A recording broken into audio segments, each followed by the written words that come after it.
Hello and welcome to this session on production for SAP Business One.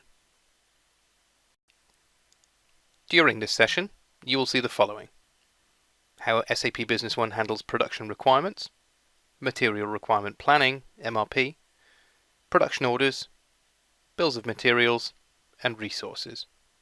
With the latest release of SAP Business One, many new features and enhancements have been introduced to manage complete production cycles from acquisition of raw materials through production processes to stocking finished goods. By accessing the main menu for SAP Business One and drilling into Sales and opening up an existing sales order, we can very easily determine that there is a shortfall of stock against this order. By scrolling across, we can see the details of the available stock for this item on the order.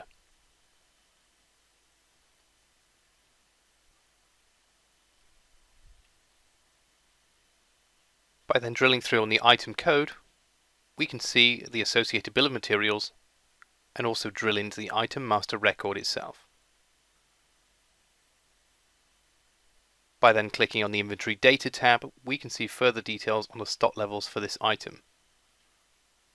Additionally, we can see that there is a shortfall listed for the stock level. By drilling into the Planning Data tab, we can also see the procurement method is set to make, and it is planned through the MRP. We can now close the windows and navigate back into the main menu of SAP Business One. Now that we know the shortfall of stock needs to be handled by production, we know an order needs to be raised. But how is this best handled?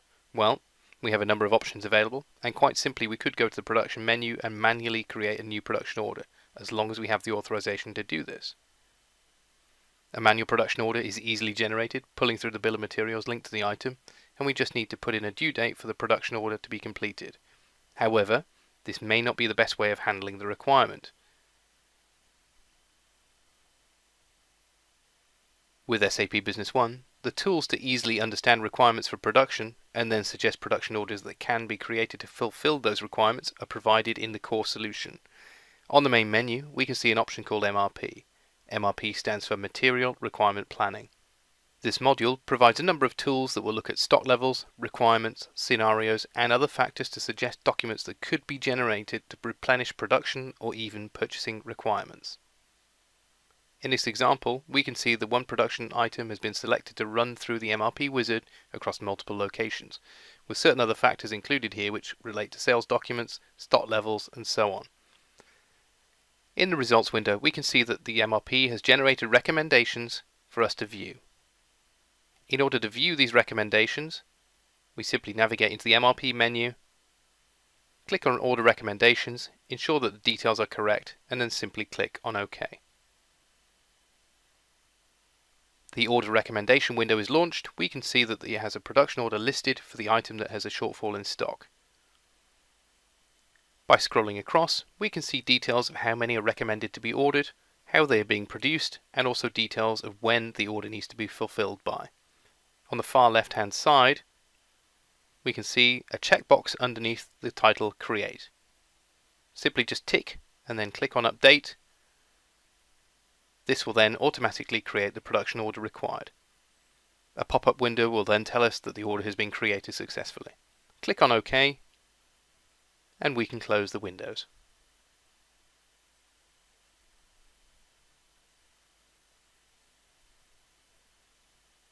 If we simply click back onto the production menu and then click on production order, we can bring up the last production order that's been created. By launching this production order, we can see all of the details from the bill of materials that have been pulled through onto the production order. This includes all of the related information that was added for text and resource in addition to items for raw materials. By then clicking on the icon for Print Preview, we can also see the print document as it would appear when generated. This is using the fully integrated Crystal reports for SAP Business One.